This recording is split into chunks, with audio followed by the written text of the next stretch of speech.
আসসালামু আলাইকুম প্রিয় গাইস, আপনারা সবাই কেমন আছেন? আশা করি সবাই ভালো আছেন। দেখেন, আজকে আপনাদের মাঝে শেয়ার করব কিভাবে সাবমার্স মোটরগুলা ওঠানো হয়। ঠিক আছে, তো সমস্যা হলে সাবমার্স মোটরগুলো আপনারা নিজেরাই ঠিক করতে পারবেন বা উঠাতে পারবেন। সেই সমস্যাটা আপনারা চিহ্নিত করতে পারবেন এবং কিভাবে আপনারা উঠাতে পারবেন সেই বিষয়টা আজকে আপনাদের মাঝে তুলে ধরব।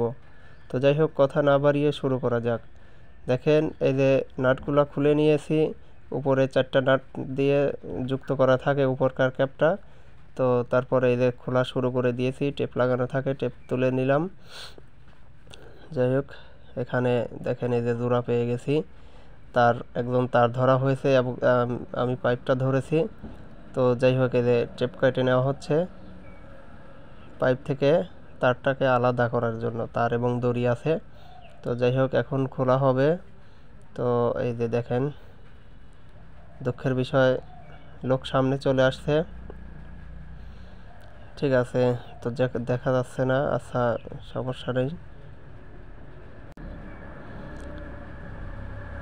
এই যে খোলার চেষ্টা করা হচ্ছে পাইপ রেঞ্চ দিয়ে। যাই হোক, হ্যাঁ, এই যে সরে গেছে, এখন দেখা যাচ্ছে পরিষ্কারভাবে।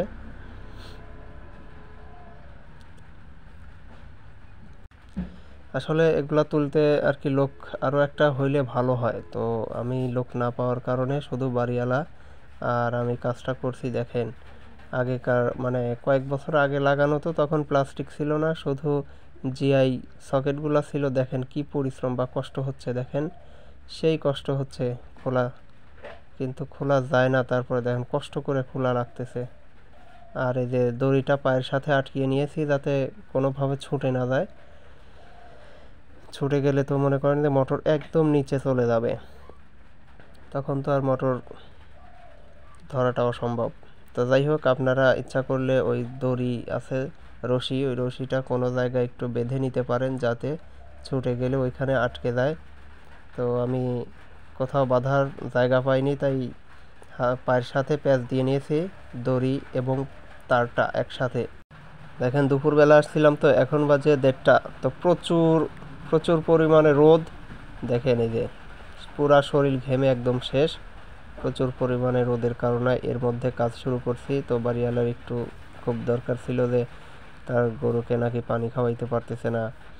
তো দেখতেছি হ্যাক্সাবিলেট ছাড়া কাটা যায় কিনা। তার টেপ অনেক দিয়েছে, প্রচুর পরিমাণে টেপ দিয়েছে, হাত দিয়ে খুলতে অনেক সময় লাগবে, এজন্য আমি হ্যাক্সাবিলেট দিয়ে কেটে নিচ্ছি বারবার। তো যাই হোক, খুব দ্রুত কাজটা হবে। দেখেন এই যে এখানে পাইপ আছে 5টা, অলরেডি 2টো উঠানো হয়ে গেছে। তো যাই হোক, আপনারা একটু ধৈর্য সহকারে দেখতে থাকেন কিভাবে মোটরগুলা, সাবমার্স মোটরগুলা তোলা হয়। সমস্যা হয়ে মোটরগুলো আপনারা নিজেই তুলতে পারবেন। এই যে এটা হচ্ছে পাইপ রেঞ্চ বা বাঘা বলে। যাই হোক, 2টো পাইপ রেঞ্চ হলেই কাজগুলা করা সম্ভব। তো এই যে পাইপ রেঞ্চ দেখছেন, এটা খুলবেই না। দেখছেন ঝং ধরে একবারে মরিচা পুরে শেষ। তো এটা খুলতেছে না, ছুটে ছুটে যাচ্ছে। তো লাস্ট পর্যন্ত দেখেন, সম্ভবত এটা এটা কেটে দিতে হবে। ঠিক আছে, এটা কোনোভাবেই খুলতে পারি নাই। তো আপনারা দেখতে থাকেন অনাকাঙ্ক্ষিত সমস্যা। দেখেন কি পরিমাণে পরিশ্রম, কোনোভাবেই খুলতেছে না। ঠিক আছে, এই তো। তো যাই হোক, শেষ পর্যন্ত না পেরে সম্ভবত এটা কাটতে হবে।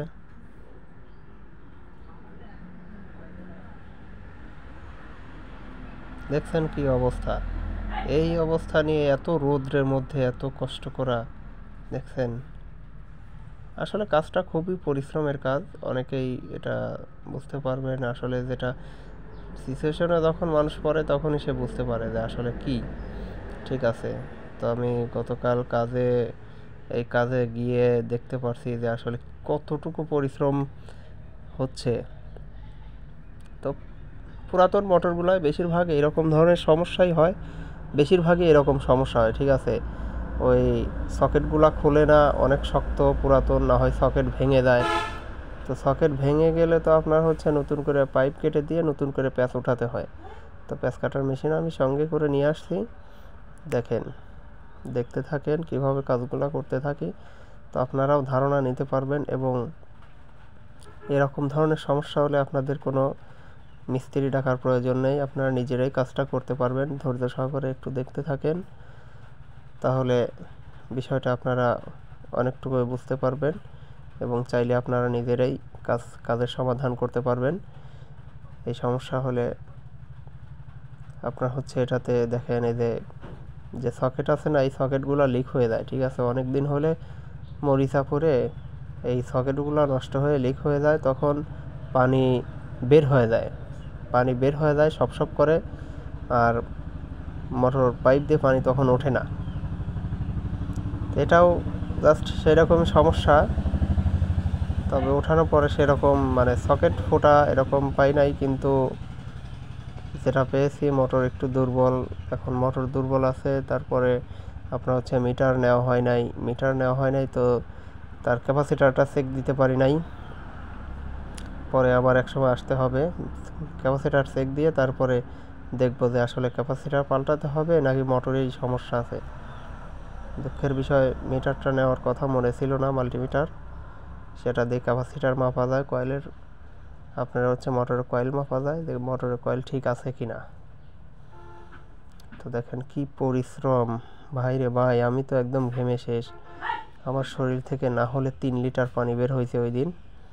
দেখেন কি প্রচণ্ড রোদ, মাঝে মাঝে একটু ছায়া আসে, এই যে দেখেন মাঝে মাঝে একটু ছায়া আসে।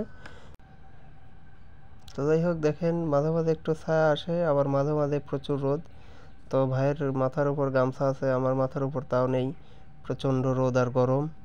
এত গরম মনে করেন যে লাস্টে আমি কি করছি জানেন, কাজের শেষে আমি এই যে মোটর উঠে আসছে, তো দেখেন কি অবস্থা, লাঠি খাটি, ঠিক আছে, পোলাপানের কাজ, তো বাড়িতে পোলাপান আছে, এই শোলা তারপর লাঠি কুঞ্চি অনেকগুলা ঢোকায় দিছে, এই যে পরে বের হয়ে গেল। তো মোটর তুলে যেটা দেখলাম এখানে আসলে ওই সকেট ফোটা হয় নাই, মোটরে একটু সমস্যা আছে, ক্যাপাসিটার একটু দুর্বল হয়ে গেছে, এই জন্য পানি উঠতেছে না, মোটরে একটু শব্দ বেশি হচ্ছে। তো যাই হোক পরবর্তীতে এটা আপনার হচ্ছে ঠিক করে দেওয়া হয়েছে, ক্যাপাসিটারের সমস্যা, ঠিক আছে, এই ক্যাপাসিটারের জন্যই ক্যাপাসিটার পরে পাল্টায় দেওয়া হয়েছে, এতে করে পানি আবার আগের স্পিড ফিরে এসেছে। তো প্রাথমিক পর্যায়ে পাইপ একটা সমস্যা মনে হচ্ছিল ফাটা, তো ওই পাইপটা পরিবর্তন করে দেওয়া হয়েছে, নতুন পাইপ দেওয়া হয়েছে। পাইপ ফাটা থাকলে তো আপনার সমস্যা হবে, ঠিক আছে, সমস্যা হয় বলতে একটা পাইপ পাল্টায় দেওয়া হয়েছে। তো যাই হোক অনেক ধন্যবাদ এতক্ষণ সঙ্গে থাকার জন্য, অনেক অনেক ধন্যবাদ।